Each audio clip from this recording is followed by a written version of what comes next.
salah Katrin Purba, SPD, CPNS dari Kabupaten Deli Serdang bersama BPSDM Provinsi dan LPP Agung Nusantara. Saksikan video saya. Akuntabilitas. Apa itu akuntabilitas?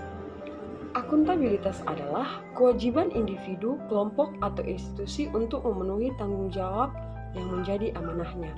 Jadi segala tanggung jawab yang dipertanggungjawabkan oleh seseorang itu sudah masuk ke dalam akuntabilitas. Selanjutnya kita akan melihat mind map dari akuntabilitas. Di sini sudah saya paparkan ada beberapa mind map dari akuntabilitas.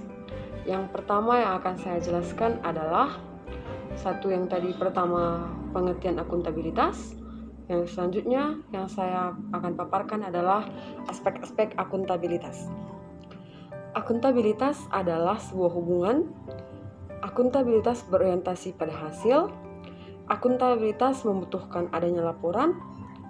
Dan akuntabilitas memerlukan konsekuensi serta akuntabilitas memperbaiki kinerja. Selanjutnya kita akan membahas tentang pentingnya akuntabilitas. Pentingnya akuntabilitas yang pertama menyediakan kontrol demokrasi, yang kedua mencegah korupsi, yang ketiga meningkatkan efisiensi dan efektivitas. Selanjutnya kita akan membahas tentang tingkatan akuntabilitas. Tingkatan akuntabilitas yang pertama adalah akuntabilitas stakeholder, akuntabilitas organisasi, akuntabilitas kelompok, akuntabilitas individu, dan akuntabilitas personal. Selanjutnya kita akan memasuki akuntabilitas dalam konteks. Yang pertama, transparansi dan akses informasi. Yang kedua, praktek kecurangan dan perilaku korup. Yang ketiga, penggunaan sumber daya milik negara, contohnya seperti mobil dinas tidak kita gunakan mudik ataupun melakukan wisata. Selanjutnya, penyampaian dan penggunaan data informasi dan pemerintah. Dan selanjutnya adalah konflik kepentingan. Memasuki mekanisme akuntabilitas. Yang pertama, dimensi akuntabilitas. Yang pertama, akuntabilitas kejujuran dan hukum. Yang kedua, akuntabilitas program. Yang ketiga, akuntabilitas proses. Dan yang terakhir, akuntabilitas kebijakan. Mekanisme akuntabilitas birokrasi Indonesia. Yang pertama, perencanaan strategis. Kedua, kontrak kinerja. Ketiga, laporan kinerja. Menciptakan lingkungan kerja yang akuntabel. Ini termasuk di dalam yang 9 nilai akuntabilitas yang seperti kita ketahui. Yang pertama adalah kepemimpinan, yang kedua transparansi, yang ketiga integritas, yang keempat tanggung jawab, yang kelima keadilan, yang keenam kepercayaan, yang ketujuh keseimbangan, dan ke-8 kejelasan, serta yang terakhir konsistensi. Sekarang kita akan masuk ke dalam lingkungan kerja yang akuntabel. Menjadi PNS yang akuntabel. Apa yang diharapkan dari PNS? Perilaku berkaitan dengan transparansi dan akses informasi.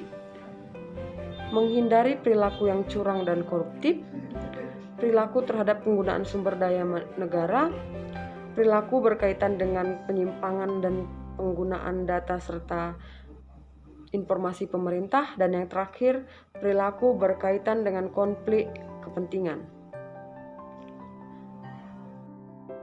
Implementasi penerapan dari nilai-nilai akuntabilitas yang saya lakukan di sekolah, contohnya adalah yang pertama, memimpin rapat ketika kepala sekolah berhalangan hadir ataupun rapat-rapat yang tidak terlalu resmi yang dapat kita pimpin tanpa harus menunggu atasan.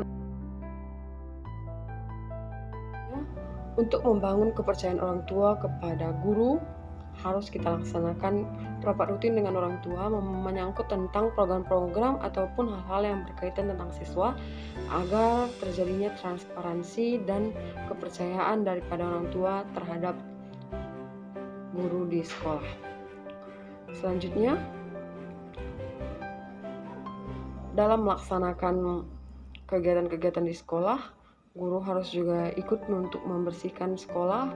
Guru harus bersama-sama dengan siswa untuk melaksanakan kebersihan dan menjaga kebersihan sekolah. Mewujudkan tanggung jawab guru sebagai pelaksana di sekolah, guru juga harus menjalankan segala program-program yang dibuat oleh atasan maupun dinas. Jadi dalam sini saya tunjukkan bahwa di sini para guru harus mengikuti segala program-program yang sudah disusun, contohnya seperti melaksanakan desa 1 di sekolah dalam rangka memperbaiki segala tatanan sekolah dan memperbaiki sistem sekolah. Yang dapat saya paparkan di video kali ini, kiranya video ini bermanfaat untuk kita semua. Terima kasih.